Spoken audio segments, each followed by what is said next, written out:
पवित्र श्रीमद् भागवत गीता, पवित्र चारों वेद, पवित्र कुरान शरीफ, पवित्र बाइबल, पवित्र गुरु ग्रंथ साहिब, पवित्र कबीर साहिब की वाणी में छुपे हुए गूढ़ रहस्य अर्थात तत्व को जानने के लिए कृपया अवश्य सुनिए जगत गुरु तत्वदर्शी संत रामपाल जी महाराज के मंगल प्रवचन। पुण्यात्माओं देखो, अब हम अपने से तुलना करें 60, 65, 70, 80 साल की उम्र है मनुष्य की आज, और इनकी कितनी होगी गिनती ना हो बे। तो इसलिए इस प्रकार 100 वर्ष की आयु श्री ब्रह्मा जी की है, और ब्रह्मा जी से 7 गुनी ज्यादा विष्णु जी की, और विष्णु जी से 7 गुना शंकर जी की। इनकी ये स्थिति है, ब्रह्मा जी की 100 वर्ष, विष्णु जी की 700 वर्ष, और शंकर जी की 4900 वर्ष, 4900 वर्ष।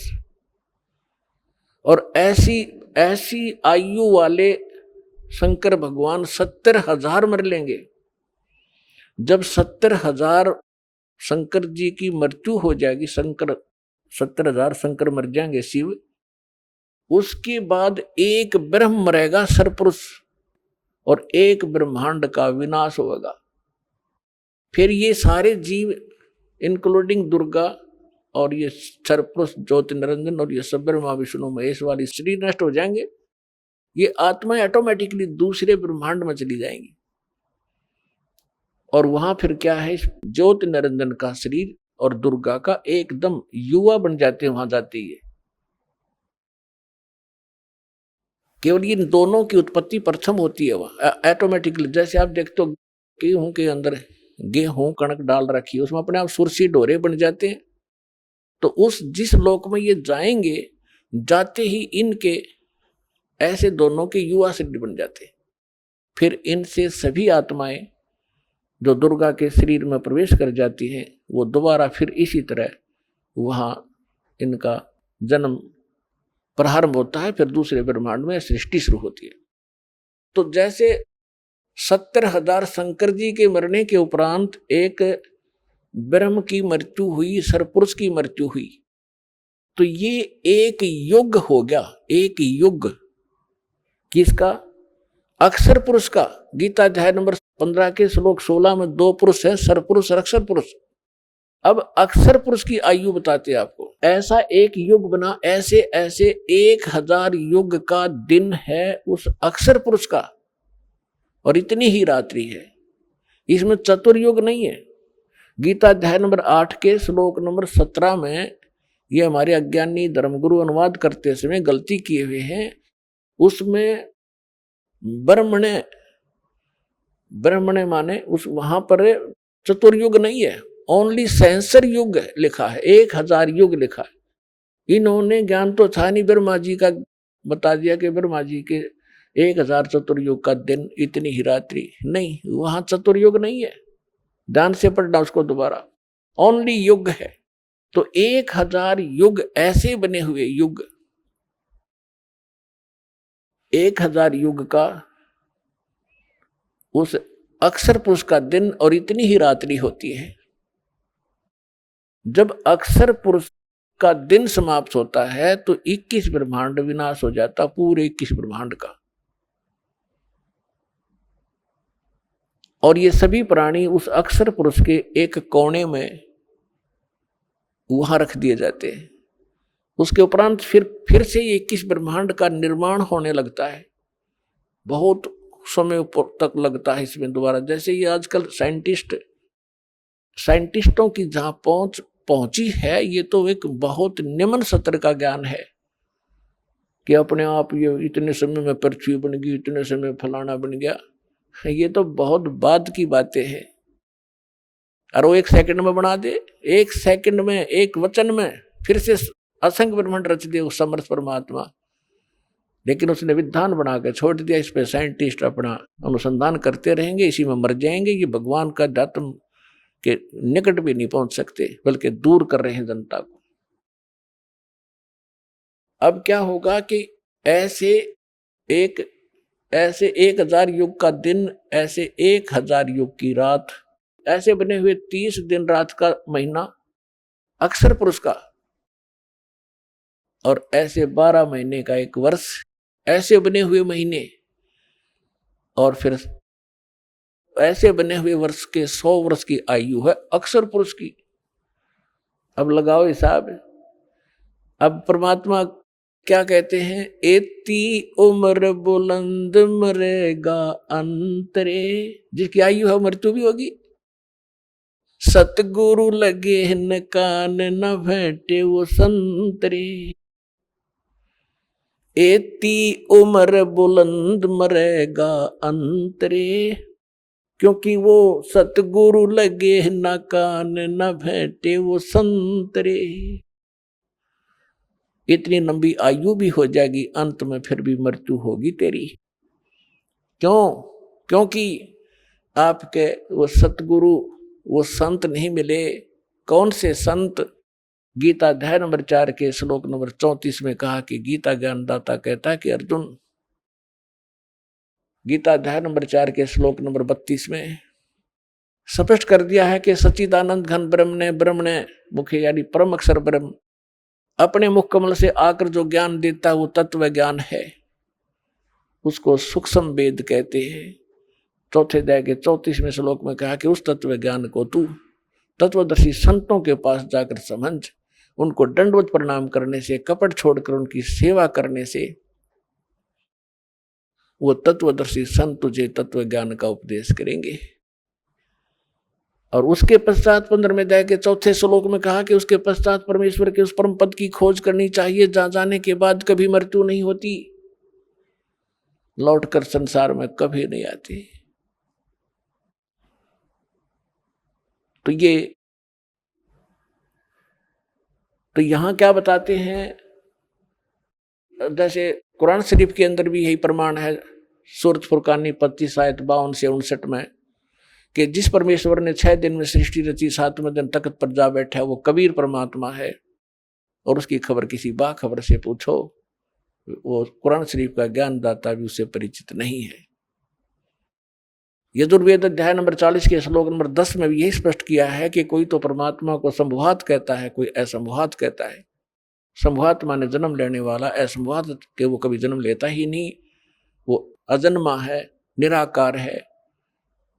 कोई रामकृष्ण रूप में मानता है संभुवात, तो वो परमात्मा कैसा है, जन्म लेता है या नहीं लेता है, उसकी जानकारी तत्वदर्शी संत बताते हैं, उनसे पूछो। तो यहां सूक्ष्म वेद में कहा है, एती उम्र बुलंद मरेगा अंतरे, क्योंकि वो सतगुरु लगे न कान न भेंटे वो संतरे। वो संत नहीं मिले तुझे जो तत्वदर्शी संत है। तो इस विश्व में पुण्यात्मा वर्तमान में ये दास है वो तत्वदर्शी संत।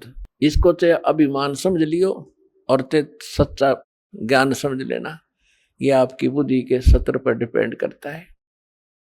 और फिर इससे पहले जो तत्वदर्शी संत थे उनका भी थोड़ा विवरण कराते हैं। जिनको परमात्मा मिले, तत्व ज्ञान से परिचित कराया और खुद गवाह बनाए सतलोक सचखंड ले जाकर, वो तत्वदर्शी संत थे। उनकी किसी ने सुनी नहीं और उनको आदेश भी दे दिया गया था कि अभी ये भोली आत्मा इस अनमोल ज्ञान को ठुकरा देंगे, ये छुपा के रखना। तो कौन कौन थे वो तत्वदर्शी संत?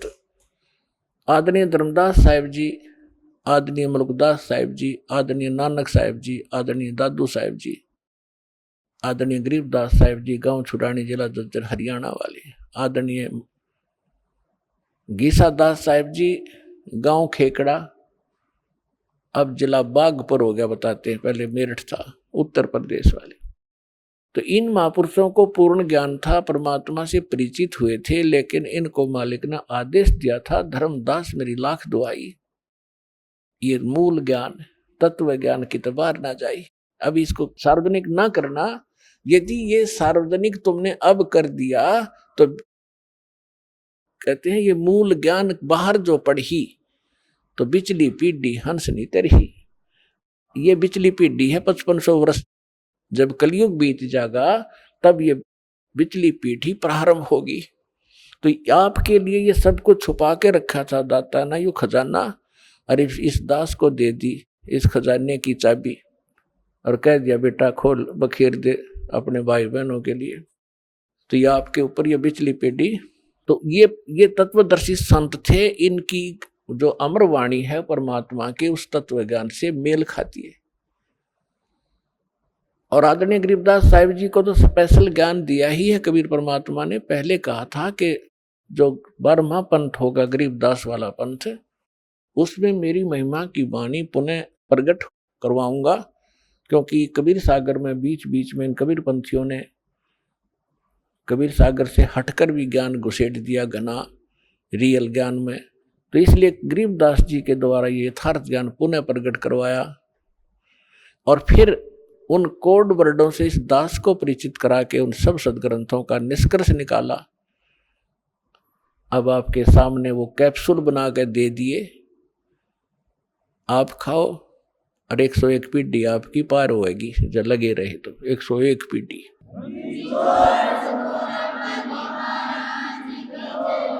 और ये संसारिक सुख तो यहाँ परमात्मा मुफ्त में देगा, आपको रूंगे में देगा।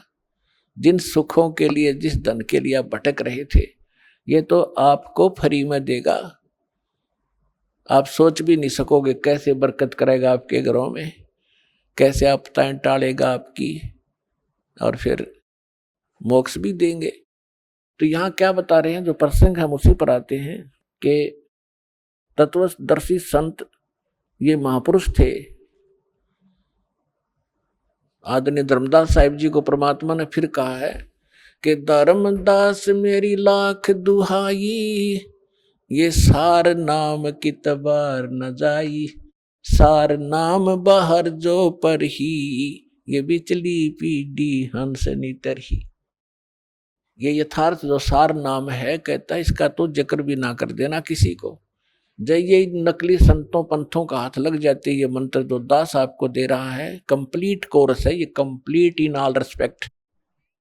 इसमें से इन अनाड़ियों ने, जैसे एक मोटर होती है, राम कार होती है, तो किसी ने तो स्पेयर पार्ट की दुकान में से एक बैरिंग खरीद लिया और किसी ने एक व्हील खरीद लिया, टायर ले लिया, किसी ने स्टीयरिंग ठा लिया और वो नो हट जा गाड़ी आ गई, राम या गाड़ी बन गई। एक पहिए न घुमाते फिर, जैसे कोई तो किलंग किलंग नाम दे, कलंग श्रंग किलंग, कोई हरंग हरंग देता है, कोई ओंकार ओम ओंकार ये अटबट देते हैं।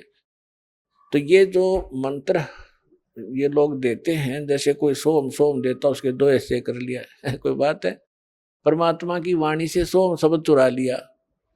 जैसे किसी के घर से मोटरसाइकिल उठा लावा चोरी की, उसने फिर इसको चलाने का तरीका क्या बता रहे हैं ये कि इस 100 हम के 2 भाग कर लो, 100 बाहर हम अंदर। यानी मोटरसाइकिल 20 तक काट दी, जो कि इसने इधर घुमा दो, इसने इधर घुमा दो, बढ़िया गाड़ी बन गई। इन मूर्खन क्या का पता नहीं।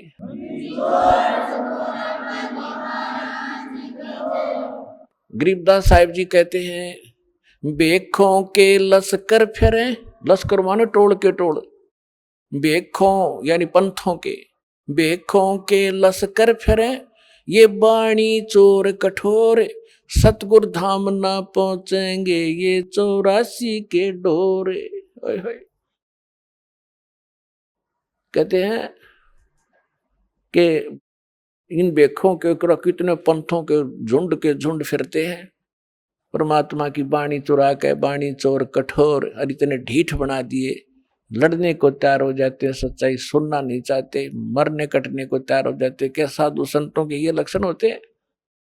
बेखों के लश्कर फिरेंगे बाणी चोर कठोर, और सतगुरु धाम ना पहुंचेंगे ये 84 के ढोर।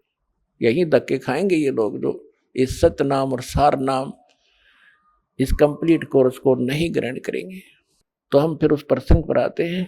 एती उम्र बुलंद मरेगा अंतरे, सतगुरु लगे न कान न भेटे वो संतरे। वो संत ना मिले आपको, तत्वदर्शी संत नहीं मिले। वो तत्वदर्शी संत जिन महापुरुषों से दास कलयुग में परिचित है, वो उनके शुभ नाम आपको अभी बताए। उनमें से एक आदरणीय गरीबदास साहिब जी गांव छुड़ाने जिला झज्जर वाले ने अपनी परमात्मा की महिमा कलम तोड़ बोली है, लिखाई है। तो वो क्या कहते हैं, परमात्मा की महिमा बताई है। मन तू चल रे सुख के सागर, जहां शब्द सिंधु रत्नागर। सुख सागर किसे कहते हैं? शंखों लहर मेहर की उपजे, कहर नहीं जा कोई। शंखों लहर मेहर की उपजे, कहर नहीं जा कोई। दास गरीब अचल अविनाशी, सुख का सागर सोई। मन तू सुख के सागर बस रे, भाई और न ऐसा यस रे। कि जहां शंखों लहर मेहर की उपजे। अपने आत्मा, अब हम 5 तत्वों से बने हुए पुतले में रहते हैं। इसमें कभी बीपी हाई, कभी लो, कभी कोई काम, कभी क्रोध, कोई लालच दुखी कर रहा होता है। हम सड़ रहे हैं इसके अंदर, अपने कर्म बिगाड़ रहे हैं। अनमिलना वही है जो लिख रखा आपके प्रारब्ध में, आपकी किस्मत में। इसे अधिक नहीं मिलेगा, इसे न्यून भी नहीं रहेगा, कम भी नहीं रहेगा। लेकिन ये बात हमसे कोसों दूर होगी, हमें कोई ये दृढ़ करने वाला नहीं रहा। अब तो घर में भी ना रहे, सबने माया जोड़न की ट्रेनिंग ले रखी है। पहले कम से कम माता पिता, दादा दादी, कोई गलती करता बालक ने क्या करते, ना भाई ये काम ना करिए, भगवान रुष्ट हो जाएगा। अब भगवान वाली तो बात ना चलती घर में, क्यों सब थोड़े बहुत 2 पैसे हो गए, शिक्षित हो गए, कोई रोजगार करता है, सांझ ने घुट्टी ला के कोई कितना पड़ा है, कोई कितना पड़ा ना, बच्चों के साथ कोई लिंक रहा। तो इस प्रकार ये हमारी सारी नैतिकता का विनाश हो गया। तो क्या बताते हैं आप, दास के साथ तो बहुत बार बीती है, कुछ पिछले संस्कार थे, मान के चरणों में रहा होगा दास।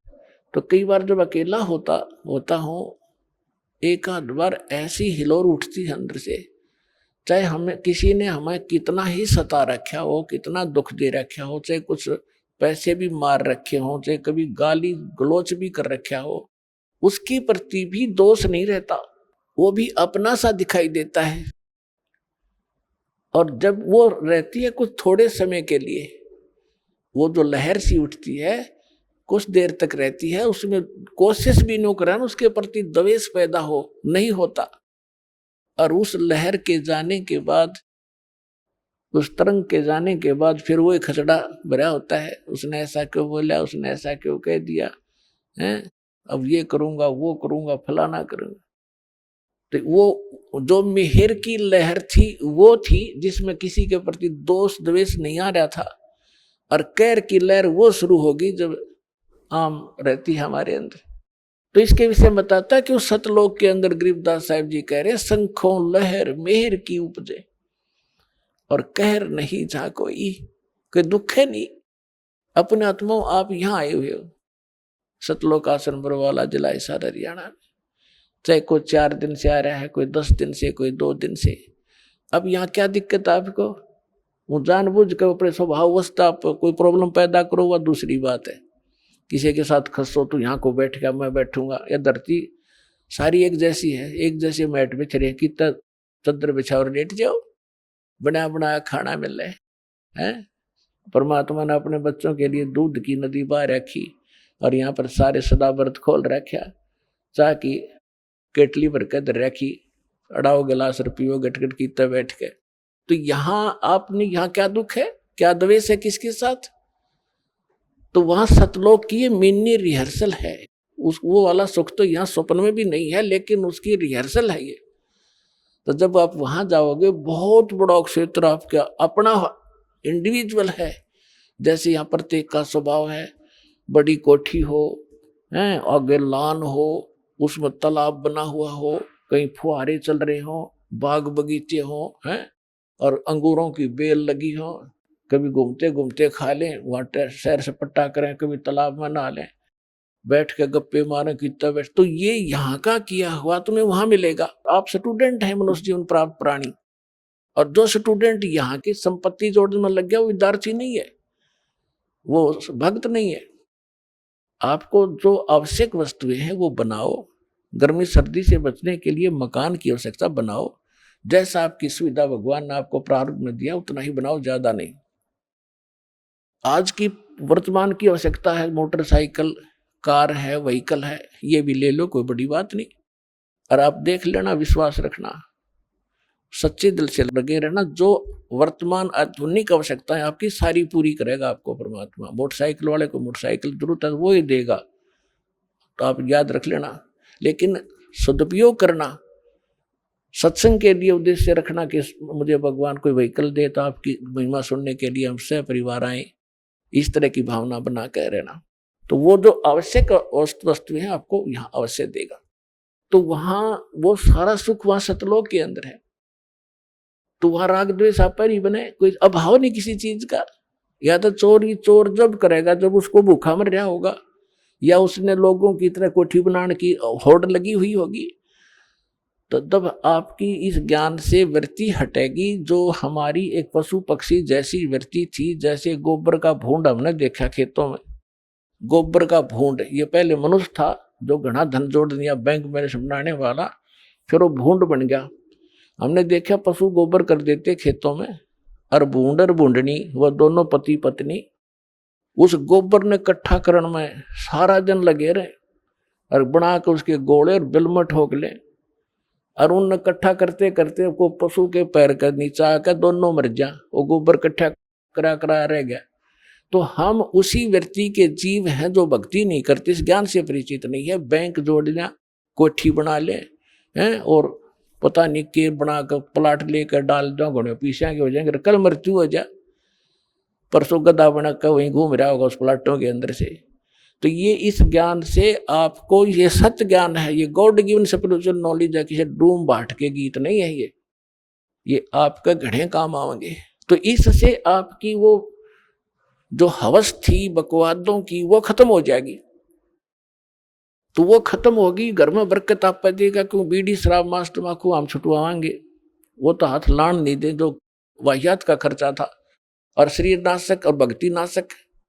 और फिर ब्याह शादी में खर्च नहीं करने देंगे, फिर भक्त नहीं, जे बकवाद करेगा तो फिर पैसा चाहिएगा किस लिए तुमने, किस लिए माया के पीछे भागोगे। और जो आवश्यक वस्तु होगी भगवान आपके आगे रखेगा। जैसे माता पिता बालक के लिए सुबह दूध कटोरा भर के ले बेटा पी, जो अनजान है ले पी, तो ऐसे रखेगा आपके सामने। जब इसके हो जाओगे तुम, अभी तो आप काल की फर्द में बैठे डे हुए, उसकी रजिस्ट्री हो रही है आपकी काल के, ये परमात्मा उससे अपनी फर्द में लेगा, आपको अपने नाम करावेगा, और फिर आपको पार करेगा, आपको भक्ति देगा, मोक्ष देगा, सुख देगा।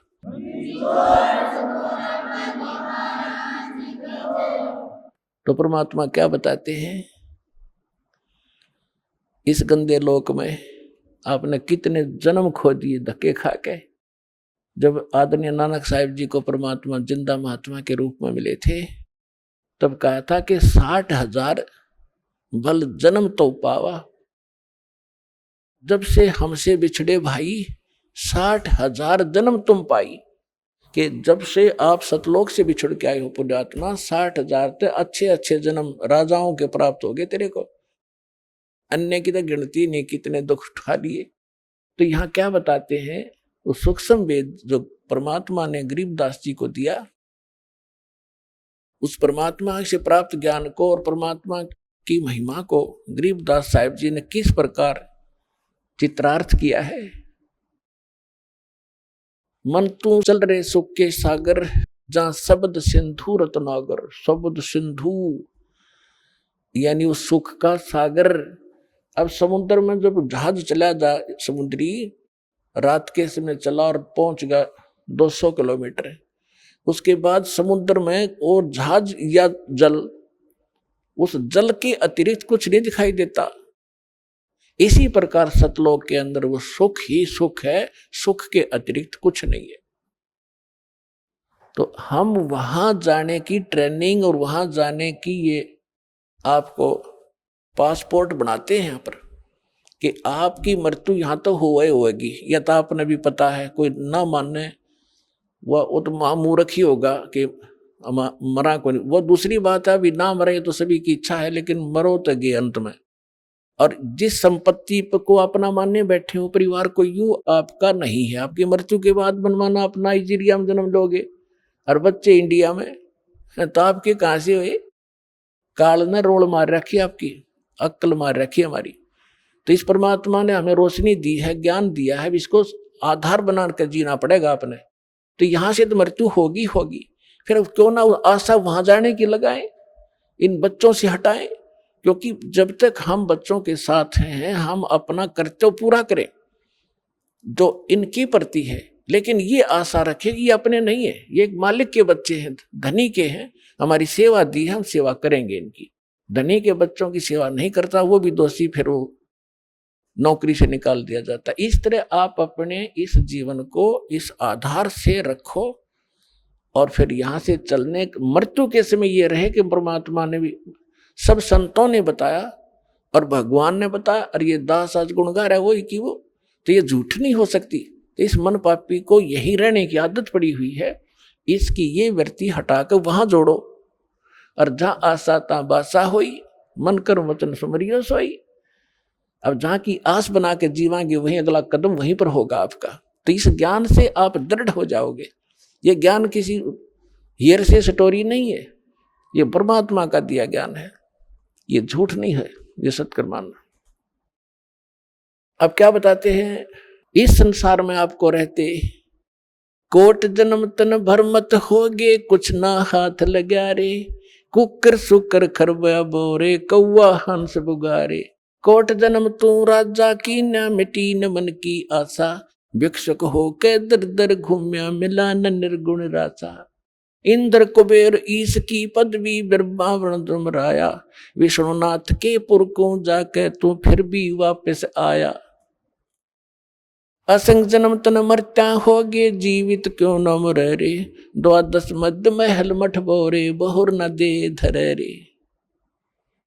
दोजक बस्त सभी ते देखे, राजपाट के रसिया।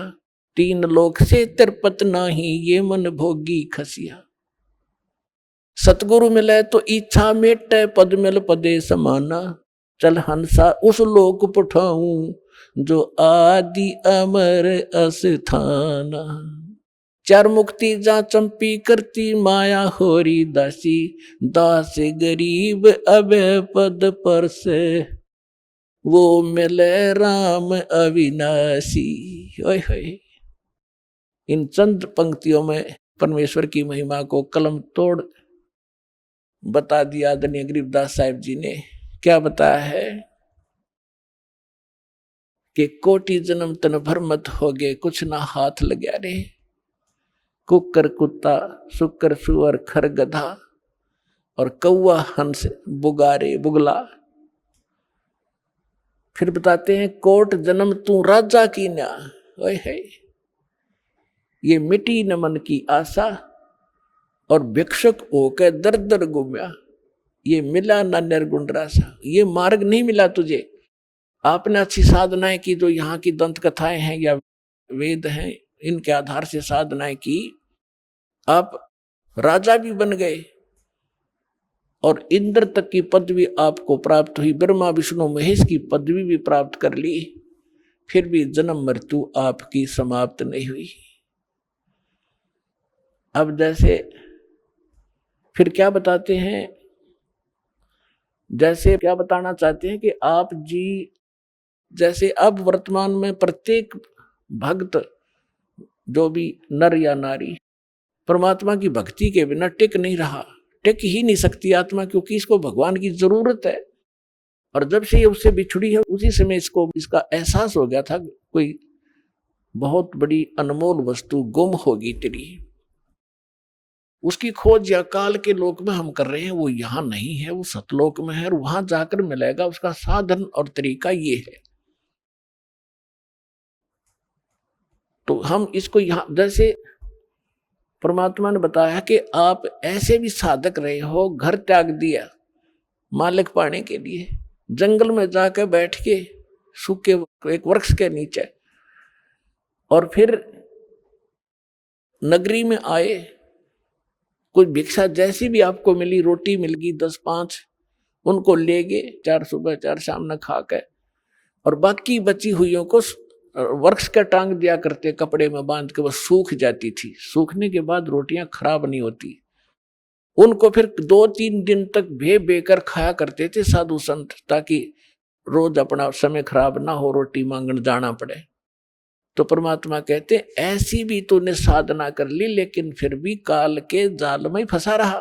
और इन साधनाओं से, ऐसे कठिन साधनाओं से आपने क्या क्या प्राप्ति हुई? इंद्र स्वर्ग का राजा बन गए, इंद्र कुबेर धन का जो वित्त मंत्री है काल का, एक ब्रह्मांड का, इंद्र कुबेर ईश की पदवी है, और ब्रह्मा वर्ण धर्मराया, आप विष्णु की पदवी पाई, आपने ब्रह्मा की पदवी पा ली, आपने शंकर की पदवी भी पा ली। ये ब्रह्मा विष्णु महेश जो वर्तमान वाले ये मर जाएंगे, इसके बाद जो अच्छी आत्माएं होंगी, काल उनको अपने पुत्र के रूप में जन्म देकर उनको फिर से इस पोस्ट पर विराजमान करता रहेगा।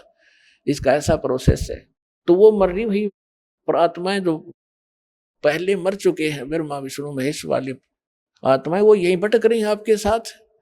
तो कहते इंद्र कुबेर ईश की पदवी ब्रह्मा वर्ण धर्मराया, और विष्णु नाथ के लोक को जाके तू फिर भी जन्म वर्ण में आया। जिसको आप सुप्रीम पावर मान रहे हो जान पड़े में विष्णु जी को, तुम विष्णु के लोक में जाकर भी जन्म वर्ण में आए। फिर क्या बताते हैं? असंख्य जन्म। तो यहाँ थोड़ी सी कथा सुनाते हैं। एक मार्कंडे नाम के ऋषि थे, वो बंगाल की खाड़ी में साधना कर रहे थे। अब इनको ज्ञान जैसा है, वो अपने ज्ञान को सुप्रीम मानकर अन्य से तभी कर रहे होते हैं। मार्कंडेय ऋषि ब्रह्म के साधक थे। ओम नाम का जाप और हठ योग करना इनका एक स्वाभाविक कर्म बना हुआ। इनको ये लोकवेद है, वैसे हठ योग किसी ग्रंथ में नहीं है, सुना सुनाए से हठ योग करते हैं। हठ योग से तप बन जाता है, तप से राज्य प्राप्त होता है, राज्य प्राप्त करके प्राणी नरक में जाता है। अब गरीबदास जी महाराज कहते हैं इस ज्ञान में कि डंब करे डूंगर चढ़े, अंतर छीनी झूल, और जग जाने भक्ति करे, यो बोवे सोल बबूल। किकर के कांटे बोर आपने भविष्य में, आज हमने चाहिए कुछ भी दिखाई देता हो, बड़ा साधक हजारों वर्ष तक बैठा है। साधना तो ये है जो अब आपको मिली है। नाम उठत नाम बैठत नाम सोवत जागवे, नाम खाते नाम पीते नाम से तिलागवे, नाम से मोक्ष होगा। फिर भी मार्कंडेय ऋषि साधना कर रहा था।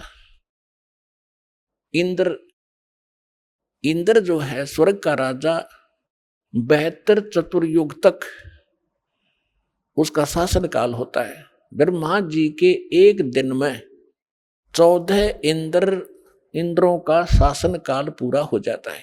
14 इंद्र। तो इंद्र की जो पदवी प्राप्त होती है वो यज्ञ से, तप से प्राप्त होती है। तो इंद्र को एक और हिदायत दी जाती है स्वर्ग के राजा को, यदि तेरे शासन काल में 72 चतुर्युग में यदि किसी ने इंद्र की पदवी प्राप्त करने योग्य तप साधना यज्ञ धर्म कर लिया, तो तुझे पद रहित करके उसको पोस्ट दे दी जाएगी। उसको ये साधना ना करने देना, उसको खंडित कराना, ये तेरी जिम्मेवारी है। तो उसको चिंता बनी रहती है कि तेरे शासन काल में इंद्र को कि कोई ऐसा तप ऐसा यज्ञ ना कर ले जिससे तेरी पदवी को खतरा हो, तुझे पद से हटाया जाए। राज के लिए तो ये लाखों सैनिक मरवा देते राजा लोग, और तो फिर राज कैसे छूटे इन पे। उसको चिंता बनी रहती है। वो अपने देवताओं की ड्यूटी लगाता है, तुम इधर भटकते रहो, तुम इधर जाओ, को तपस्या कर रहा हो तो मुझे बताओ। तो उसको पता चला कि बंगाल की खाड़ी में एक मार्कंडेय नाम के ऋषि बहुत वर्षों से साधना कर रहे हैं। उसको चिंता हुई कि यदि मार्कंडेय ऋषि ने तप पूरा कर लिया तो तेरी इंद्र की पदवी को खतरा होगा। तो उसने एक उर्वशी भेजी उसको, उसके खंडित कराने के लिए उसके तप को, और उर्वशी को ऐसी सिद्धियां दे दी कि उसने वहां जाकर के बसंत जैसा वातावरण बना दिया, और वहां अपने आप ऐसे सुरीले घंटियां बजने लगी जैसे साजबाज बजते हैं, जैसे गानों के अंदर वो बाजे बजते हैं, साजबाज बजता है, ऐसे शुरू हो गए।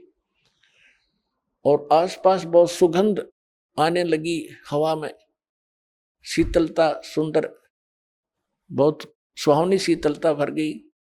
और वो लड़की जो उर्वशी गई थी, मार्कंडे ऋषि की आधी आंखें खुली थी, आधी बंद थी, वो सामने डांस करने लगी थोड़ी सी दूरी पे, अपनी चटक मटक कर रही थी, बकवास दो उसने करनी होती है।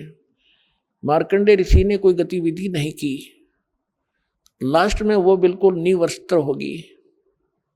तब मार्कंडे ऋषि ने कहा कि हे बेटी, हे बहन, हे माई, आप यहाँ किस उद्देश्य से आए हो? आप अपने वस्त्र पहनो। अब वस्त्र पहनकर वो कहने लगी कि हे मार्कंडे गोसाई, इस बनखंड के अंदर जितने अन्य तपस्वी थे वो तो मुझे देखकर ही डामाडोल हो गए, उनकी तो मन की दशा खराब होगी, लेकिन आपकी समाधि कौन से लोक में थी जो आप डगमग नहीं हुए? मार्कंडे ऋषि ने कहा कि जहां मेरी समाधि थी वहां पर तेरे जैसी सुंदर औरतें तो उन नाचने वालों की नौकरानी थी, मैं तुझे क्या देखूं? अब वो कहां समाधि लगाए बैठा था? ब्रह्मलोक में। पुणात्मा दास बहुत बार आपको बता चुका है, फिर भी बताते रहेंगे, क्योंकि प्रत्येक सत्संग में नए स्टूडेंट भी होते हैं।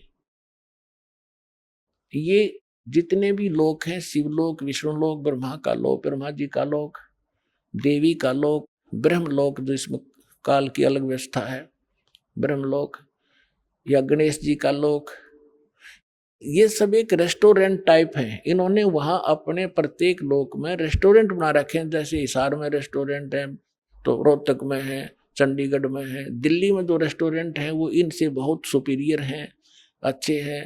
बम्बई में रेस्टोरेंट है तो उनके चार्जेस भी ज्यादा ही होते हैं और बकवाद भी ज्यादा ही होती है। इस प्रकार स्वर्ग लोक भी एक रेस्टोरेंट है, विष्णु जी के लोक में भी एक स्वर्ग है, कॉमन स्वर्ग भी है। तो जो सुविधाएं इन अन्य लोकों में है उनसे कई गुना ब्रह्म लोक के अंदर सुंदर औरतें, ये और क्या देखें समाधि में। अपने आत्मा अभी बालक हो आप, इस सिद्धार्थ मार्ग में जैसे आप बस स्टैंड पर बैठे हो और आधा घंटा बस आने में हो, तो 3 बजे उठ कर देखोगे नोखड़ा होकर, कड़े कहाँ से आ गई, यू मन टेकने ना दे। और आप फिल्म देखने जाते हो 3 घंटे तक, 3 घंटे इन्हों नहीं पता लगा गई कि कहाँ कितने समय में चला गया। तो इस मन को बकवाद चाहिए, ना तो टेकने ना दे जीव ने। ये समाधि लगा कर बैठे नजर आते थे साधु और तपस्वी हमारे शरीर में। ये हमारा एक शरीर है, ये एक टीवी समझ लो, टेलीविजन, और इस टेलीविजन के अंदर चैनल लगे हुए हैं। जैसे मूल कमल में गणेश जी वाला चैनल है, और फिर आगे से 2 उंगल ऊपर रीढ़ की हड्डी जो है, बैकबोन, इसके अंदर की साइड में जहाँ ये नीचे गुदा के पास जाके अंड होता है, इसके अंदर की साइड में 2 उंगल ऊपर नीचे से गणेश जी का लोक चैनल है, कमल है। उससे ऊपर स्वाद चक्र है, सावित्री ब्रह्मा के लोक का जो भी कार्यक्रम वहां हो रहा है इसमें देख सकते हैं हम। जैसे टीवी में आप जिस भी टीवी चैनल को ऑन करोगे और उसमें जहाँ का प्रोग्राम हो रहा होगा वो आप यहाँ बैठे देख सकते हैं। ऐसे फिर नाभि कमल में विष्णु और लक्ष्मी जी का, हृदय कमल में शिव और पार्वती का, कंठ कमल में दुर्गा वाला के लोक का इसमें देख सकते हैं। और सहस्रार कमल में फिर आप काल का देख सकते हैं, ब्रह्म का। तो ये क्या होता है कि ये जब समाधिस्थ होते हैं तो पूर्व संस्कारित होते हैं, जो डले ढो रहे हैं, साधना कर रहे हैं, भटक रहे हैं बेचारे, तो सतयुग त्रेता द्वापर में वो पुण्यात्माएं जन्म लेती हैं जिनकी स्वाभाविक समाधि लग जाती है। प्रत्येक आदमी की बहुत अच्छी साधना होती है, उनकी पुराने पिछले संस्कारवश उनके कमल भी थोड़े थोड़े खुले होते हैं। तो अभ्यास करने से कोई कमल खुल जाता है, तो जिस कमल में को वो देख रहा है और टेलीविजन की तरह काम कर रहा है, कहीं नाच हो रहे हैं, कहीं गाने हो रहे हैं, कहीं बाग बगीचे लहर फले फूले दिखाई देते हैं, और फिर आगे घूमता रहता। तो ऐसे ये मन यहाँ तो बैठा दिखे कि साधक 10 वर्ष पीछे बैठा है, इतने समय से बैठा है, और ऊपर वो देख रहा है, सैर सपट्टे कर रहा है। तो यहां इससे क्या होता है कि बैठने से एक भगवान के लिए बैठा है तो तप बन जाता उतना उसका, और तप से राज राज मदमानम जन्म तीसरे शुक्र समानम, तपेश्वरी सो राजेश्वरी, राजेश्वरी सो नरकेश्वरी। तो ये मार्कंडे ऋषि उस ब्रह्मलोक में बड़े रेस्टोरेंट में बम्बई वाले कौन सा स्टार बोले उसमें जा रहा था, और वो क्या है कि वहां पर तेरे जैसी तो उन नाचने वालों की बंदी थी, नौकरानियां थी, तुझे क्या देखूं, तेरे से कोई और सुंदर है उसको भेज। तो उसने कहा उर्वशी ने कि मैं सबसे सुंदर मैं ही हूं और इंद्र की पटरानी हूं,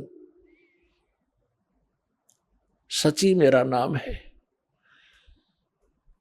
और आप मेरे साथ चलो इंद्रलोक में, मेरी इज्जत रह जाएगी, नहीं तो मुझे दुहागन करेंगे, मेरी हंसी करेंगे, मुझे सजा देंगे कि तू हार कर आगी। तो मार्कंडेय ऋषि जैसा जिसने जो ज्ञान है, जैसे गीता अध्याय नंबर 4 के श्लोक नंबर 25 से लेकर 30 तक यही ज्ञान दिया है गीता के अंदर, कि कोई तो योग साधना करता है, कोई स्वाध्याय करता है, कोई देवताओं की पूजा करता है, कोई श्वास उश्वास की प्रक्रिया ही करके उसी को सफल मान रहा है, और सब अब अपनी साधना को उत्तम मान रहे हैं, पापनाशक जानते हैं। वास्तविक चौथे अध्याय के 32वें श्लोक में कहा कि इन यज्ञों की, धार्मिक अनुष्ठानों की विस्तार के साथ जानकारी सच्चिदानंद घन ब्रह्म की वाणी में है, परमात्मा स्वयं आकर बताता वही है वो तत्व ज्ञान, उसमें कंप्लीट है, संपूर्ण है विस्तार के साथ। तो वो ज्ञान ये दास आपको सुना रहा है। तो मार्कंडेय ऋषि ने यही सोच रखा था कि तय जो साधना करा सबसे उत्तम है ब्रह्मलोक की। तो मार्कंडेय ऋषि ने उस उर्वशी से कहा कि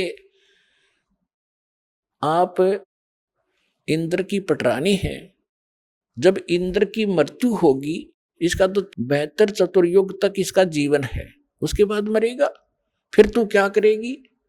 उर्वशी ने कहा कि मैं 14 इंद्र वरूंगी, यानी ब्रह्मा जी के एक दिन में जितना पीरियड है तब तक मैं स्वर्ग की महारानी बनी रहूंगी। इंद्र मरता रहेगा, दूसरा आता रहेगा, वो मुझे पत्नी बनाता रहेगा, मेरा इतना समय है सुख का, स्वर्ग का। अपना आत्माओं देखो, उस प्यारी आत्मा ने कभी मनुष्य जीवन मिला होगा, कोई उसने कैसी कठिन साधनाएं, कठिन तप किए होंगे, जो स्वर्ग की महारानी बनी और इतने लंबे समय तक, और अंत में क्या होगा इसका इनको भी ज्ञान होता वहां जाने के बाद, लेकिन विकल्प नहीं था, क्योंकि कोई सतगुरु लगे न कान न बैठे वो संतरे। तो क्या कहती है मार्कंडेय ऋषि ने पूछा कि जब इंद्र मरेगा, मृत्यु होगी, तब तू क्या करेगी? कि 14 इंद्र वरूंगी मैं, यानी नेक्स्ट इंद्र जो इस पदवी पर आएगा वो मुझे पत्नी बनाएगा, उसके साथ भी मैं ऐसे मौज मस्ती मारूंगी, स्वर्ग में रहूंगी। यानी वो महानता बता रही थी अपनी, मैं इतनी सुखी हूं, इतने समय तक सुख स्वर्ग में रहूंगी। मार्कंडेय बोले कि वो 14 भी मरेंगे, फिर तू क्या करेगी? फिर भी तो मरेगी। तब वो खुद कहती है कि जितने इंद्र मैं भोगूंगी वह तो गधे बनेंगे मृतलोक में, और मैं गधी बनूंगी। फिर मार्कंडेय ऋषि बोला कि मुझे वहां क्यों ले जा रही थी तू, इसे गंदे लोक में जिसका राजा भी गधा बने मृत्यु के उपरांत, रानी गधी बने। तब उसने कहा मैं अपनी इज्जत रखने के लिए ले जा रही थी। बता, ये इज्जत की भी ठेकेदार तू 14 खत्म करेगी, हर मरने के बाद गधी बनेगी, अब भी इज्जत की ठेकेदार बनी बैठी है। तो हमारी अकल मार रखी है, काल ने बुद्धि नहीं छोड़ रखी। अब इंद्र आ गया, हार गए वे, उनके सारे तगड़मबाजी जंतर मंत्र दाव पेच खत्म हुए। तो इंद्र ने आके स्वयं समर्पण कर दिया कि हे बंद निवाज, इंद्र की गद्दी प्राप्त करो, तुम जीते हम हारे। मार्कंडेय ऋषि ने, क्योंकि उसने ऊपरला होटल रेस्टोरेंट दिखा था, तो कह रहा क्या रे, अरे इंद्र, तेरी इंद्र की गद्दी मेरे किस काम की, मुझे नहीं चाहिए तेरा, तू रख अपनी को। और इंद्र आजा तुझे भक्ति बता दूं, छोड़ दे इस गंदी, कल मरेगा गधा बनेगा, छोड़ इस राज को, आजा तुझे भक्ति बताता हूं ब्रह्मलोक की, ऐसे साधना कर ले। उसने ब्रह्मलोक तक का पता था। अब देखो सबके साथ अपने आत्मा, इंद्र का राज्य की ये स्थिति है। क्या कहता है, हे महाराज जी अब तो मुझे राज करने दो, फिर कभी देखूंगा। फिर खाक देखा गधा बने पास, फिर तो कुमार देखेगा तने। यह अकल है हमारे अंदर ने, क्योंकि वो छूटती को नहीं, वो बकवाद है।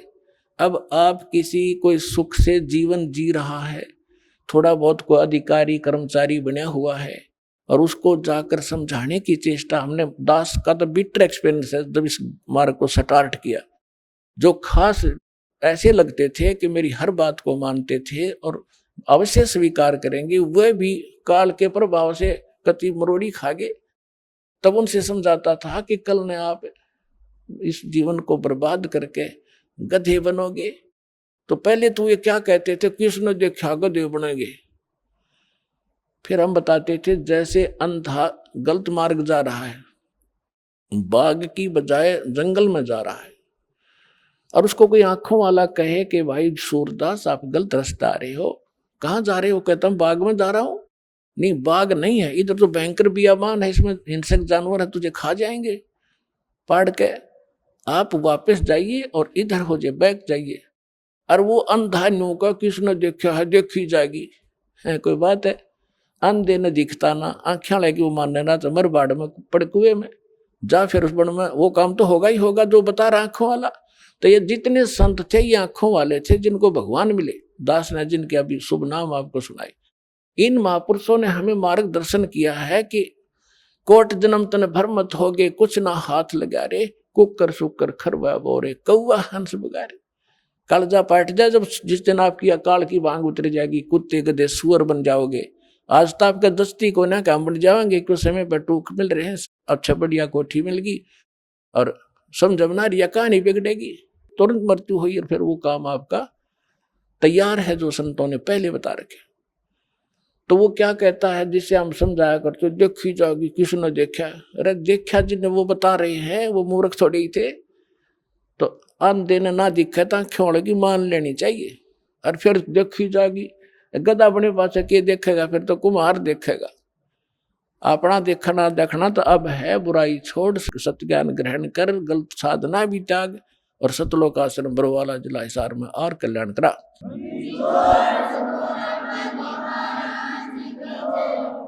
तो मार्कंडे ऋषि कहता है कि आजा तेरे को ब्रह्मलोक में ले चलता हूं, ये साधना बताता हूं।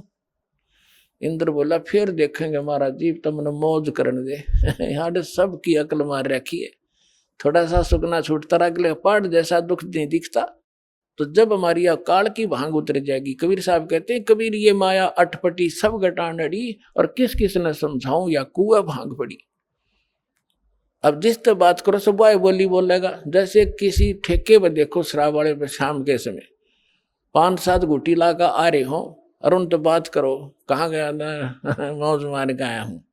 दूसरे करोगे वो भी यही भाषा बोलेगा, और ऐसे लड़खड़ा के चलेंगे। सबकी एक जैसी चाल, एक जैसी भाषा होगी।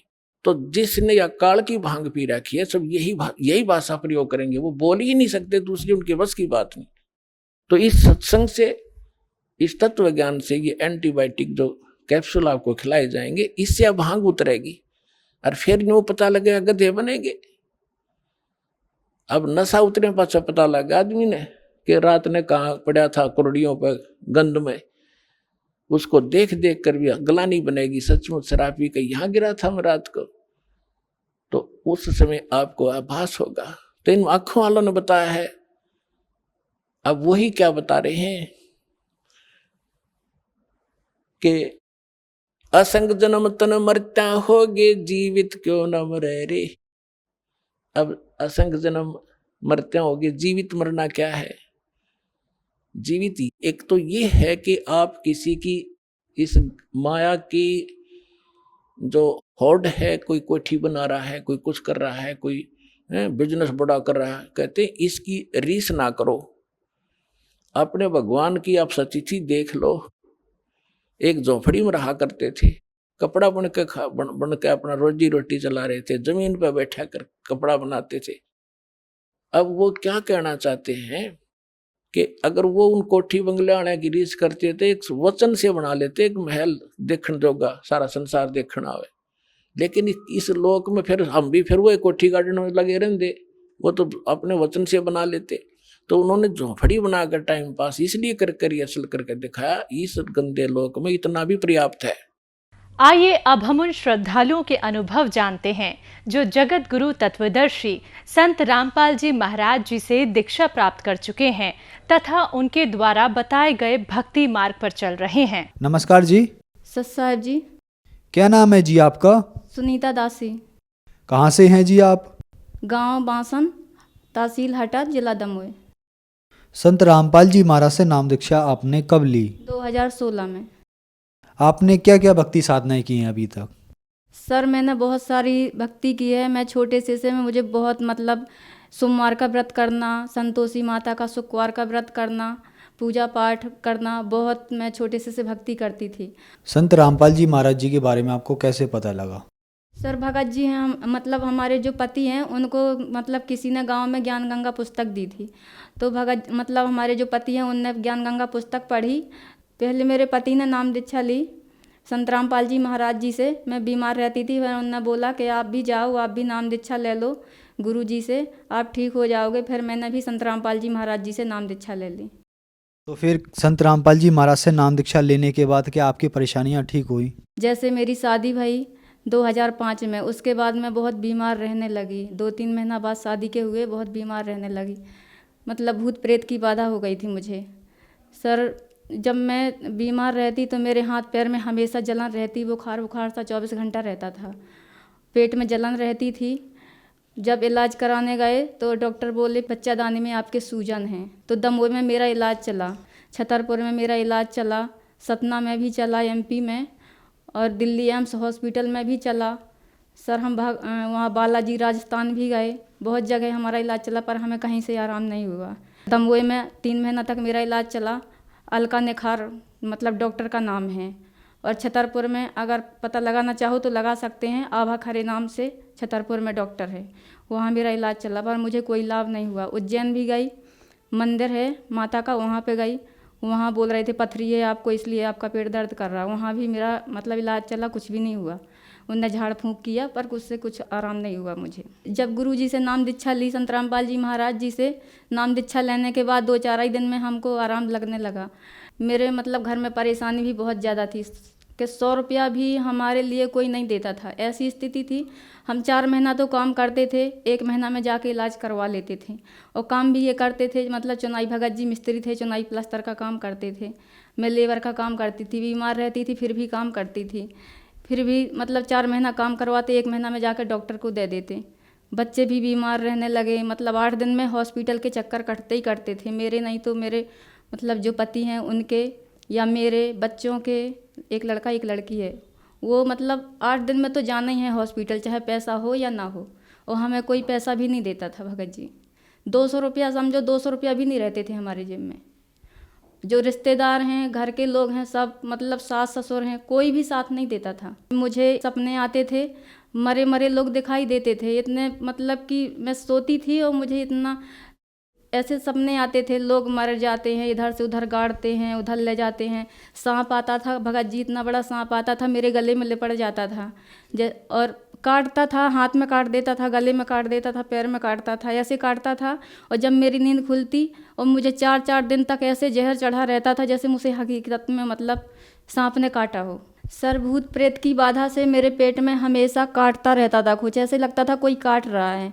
और मुझे डॉक्टर ने वजीराबाद गुड़गांव में 52 सेक्टर में अजीत डॉक्टर है, उनसे मैंने अल्ट्रासाउंड करवाया अपना। उनने मुझे बोला कि आपको टीबी की बीमारी है, पर मैंने गुरुजी से प्रार्थना लगाई। गुरुजी ने बोला बेटा परमात्मा की भक्ति करो, मर्यादा में रहो, परमात्मा दया करेंगे।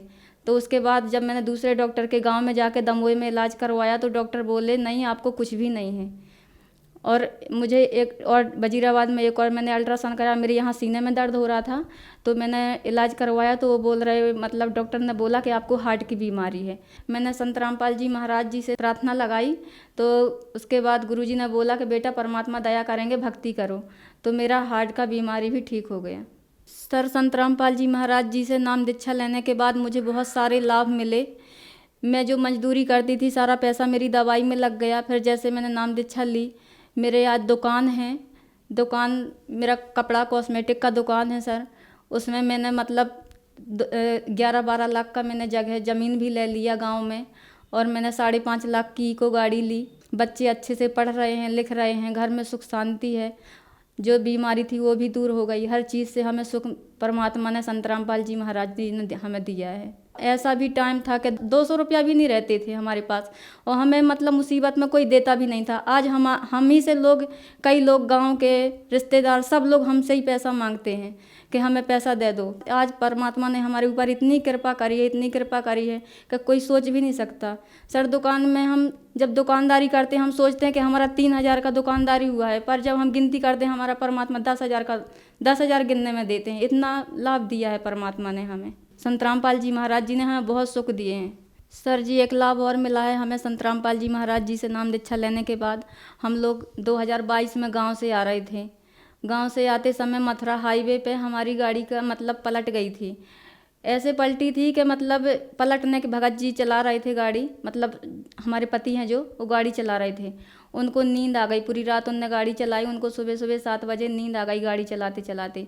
एकदम से गाड़ी ऐसे मतलब पलटी के 20 फुट पलटने के बाद घसट गई सारी। और घसटने के बाद मतलब हमने सोचा अब तो मर गए सारे बच्चे ना हम सब कुछ। पर जो मतलब आगे पीछे के जो लोग थे 20-25 लोग उठ गए, मतलब वहाँ पे आ गए पास में। एक्सीडेंट देखने के बाद आगे मतलब एक साइड की गाड़ी पूरी ख़राब हो गई थी। फिर बहुत लोग आए, उनने मतलब गाड़ी ठीक मतलब उठाया, गाड़ी को सीधा किया, और किसी को भी चोट नहीं आई। मेरे को यहाँ पे हाथ में थोड़ी सी चोट आई थी, थोड़ी सी खरोंच आई थी, और किसी को भी चोट नहीं आई। परमात्मा ने हमें, नहीं तो सब सोचते थे वहाँ पे जो 20-25 लोग आ गए थे, इकट्ठे हो गए थे, बोल रहे थे कि हमने ऐसा एक्सीडेंट कभी नहीं देखा कि इतनी बड़ी गाड़ी पलट के और 20 फुट घसट जाए और किसी को खरोंच भी नहीं आए। ऐसा मतलब कोई ऊपर वाला है जो आपको बचाया है, नहीं तो ऐसा कभी एक्सीडेंट में ऐसे बचते नहीं हैं। क्योंकि बचते हैं तो 1-2 घायल तो होते ही होते हैं, पर हमारे किसी को कुछ भी नहीं हुआ कि पलटने के बाद 20 फुट गाड़ी घसट जाए। उस कोने उस रोड में पीछे हाईवे से, उस रोड से वो इस कोने में आ गई गाड़ी घसटे घसटे, पर किसी को चोट नहीं आई। संत रामपाल जी महाराज से नाम दीक्षा लेने के बाद आपको बहुत सारे लाभ मिले। तो जो दर्शक आज आपको टीवी पर देख रहे हैं और वो भी इसी बीमारियों से पीड़ित हैं या इन सब परेशानियों से पीड़ित हैं, जो महिलाएं, उनके लिए आप क्या कहना चाहेंगी? सर मैं तो यही कहना चाहूँगी कि मैं इतनी परेशान थी, मैंने यहाँ तक कि अपने मम्मी पापा से ये भी बोल दिया था कि पापा अब तो मैं मर जाऊँगी, या तो मैं फांसी लगा लूँगी या मैं अब कुछ खा के मर जाऊँगी। क्योंकि मुझे तो लग रहा था कि धरती में भगवान है ही नहीं। इतनी परेशान थी बगैर सर के, बहुत ज़्यादा मतलब बहुत बीमार थी। मैं अपनी ज़िंदगी से बहुत थक के बैठ गई थी। लेकिन मैंने गुरुजी से नाम, संत रामपाल जी महाराज जी से नाम दीक्षा ली तो मेरे सारे दुख दूर हो गए। इसलिए आप भी आएँ, आप भी संत रामपाल जी से नाम दीक्षा लें, आप भी अपना जीवन कल्याण बनाएं। संत रामपाल जी महाराज से नाम दीक्षा कैसे ली जा सकती है? सर टीवी में बहुत सारे चैनलों में संत रामपाल जी महाराज जी का सत्संग आता है, उसके नीचे पीली पट्टी चलती है, उसमें नंबर आता है, आश्रम के नंबर चलते रहते हैं, उसमें संपर्क करें, कांटेक्ट करके नज़दीकी नामदान सेंटर में संत रामपाल जी महाराज जी से नाम दीक्षा लेके अपना जीवन का कल्याण करवाएं। धन्यवाद जी। सच्चा है।